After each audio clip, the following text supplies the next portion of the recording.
Bah effectivement, en 2015, pour ceux qui étaient déjà là, qui nous suivaient, la décision, elle s'est fait un peu attendre. Elle s'est fait un peu attendre parce qu'on construisait un plan très, très structuré, hein, comme toujours quand Renault ne fait pas les choses par hasard. Un plan à 6 ans, 2 fois 3 ans pour reconstruire cette équipe que l'on reprenait à Enstone. Parce que s'attaquer aux plus grosses écuries, c'est à s'attaquer à des monstres extrêmement bien installés. 3 ans pour reconstruire, 3 ans pour ensuite aller challenger les top teams. Et donc 2018, c'est la dernière année de cette reconstruction.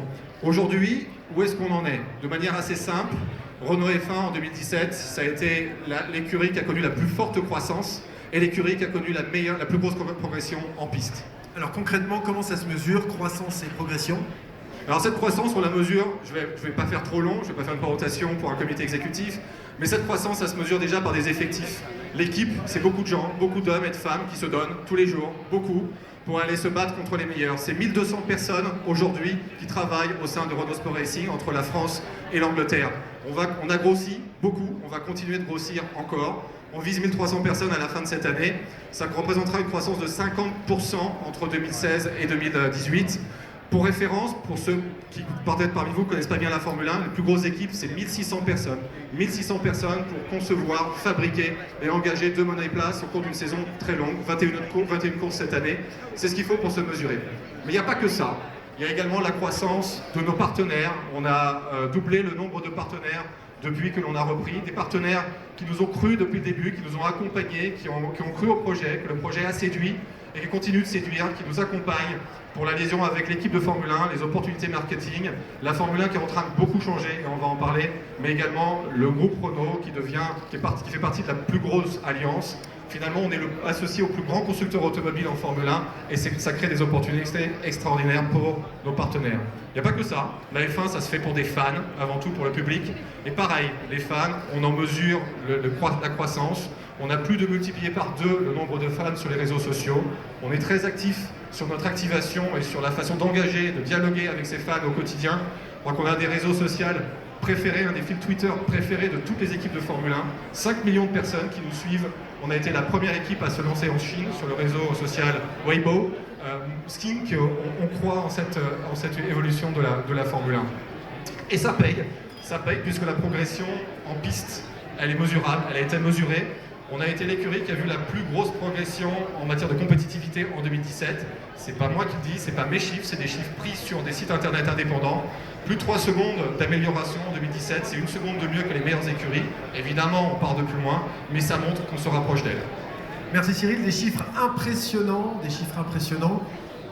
Et maintenant, la question que tout le monde se pose, Cyril, quelles sont vos ambitions pour 2018 ?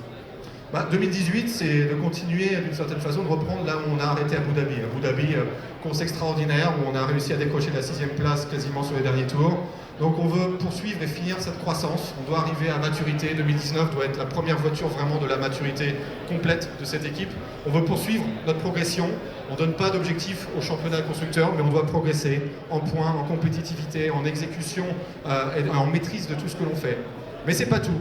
La Formule 1 et les succès futurs, ça se construit avec les règlements, ça se construit dans les négociations et on a bien évidemment envie de construire le futur en partenariat avec la FOM, avec Liberty qui a racheté récemment les droits. Sean Bradchis va nous en parler. On est assez alignés, on y croit, on veut travailler avec eux. Et puis aussi, une dernière petite touche, parce que c'est quand même un événement un petit peu hors norme, un peu lifestyle. On a envie de le faire avec style, avec panache, avec audace. On veut être respecté pour ce que, évidemment, on réalise en piste, mais également pour la façon dont on le fait. On parlera d'un sportif célèbre qui, je crois, avait sa façon, son panache de le faire, qui a réuni Renault et le club sportif dans le passé. Voilà. Pour vous donner un autre exemple, pour être un petit peu sur l'organisation de la soirée, il n'y a pas la voiture de 2018. Certains vont s'en plaindre. Il y a une voiture de 2017 qui est une voiture authentique. On n'a pas voulu la redécorer en voiture 2018.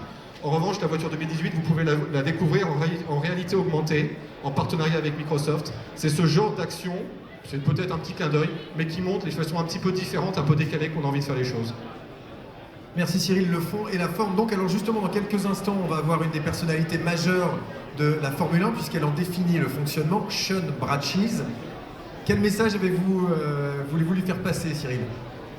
Sean est dans et plus généralement la nouvelle structure de management de la Formule 1 est vraiment dans un processus de révolution de la Formule 1. Et on pense qu'il y a des vraies questions de fond qui se posent sur ce sport auquel on croit, dans lequel on est engagé depuis 40 ans.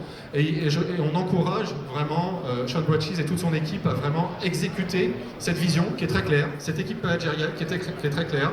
On a confiance en eux et il faut qu'ils aillent au bout de leur plan et on a l'intention évidemment de les accompagner.